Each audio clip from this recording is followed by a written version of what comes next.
My name is Randall Kempner. I run something called the Aspen Network of Development Entrepreneurs.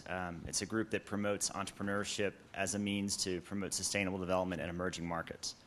So with that background, my question to you is, how do you or how does Google view information technology as a weapon, as a mechanism to support sustainable development? And in particular, is Google doing anything to make sure that it's not doing evil in emerging markets like Africa and Latin America? We're doing some, and I would argue we're not doing enough. Africa is a very good example because this is a continent of people largely trapped without very much information. A curious statistic is that the internet connections to Africa cost more than they do in the United States, even though the country is infinitely poorer, which has to do with a regulatory failure, a governance failure, and so forth and so on.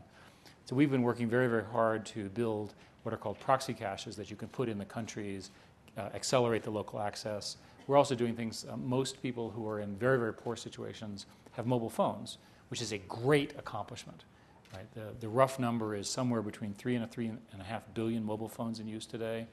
By the time, maybe 10 years from now, it looks like 5 to 5.5 billion people will have either a mobile phone or access to one. And they can use those to do things like SMS texting, where they can get a lot of information. So with respect to sustainable development, there's this conflict between rapid evolution of the economics and the sustainable development. We can help market it. My fear is that most of these countries, the fundamental problem is a corruption problem, that the industrial structure and the economic and political structure are not mature enough that when you make the investment that it goes to the right place and achieves the right regulatory outcome.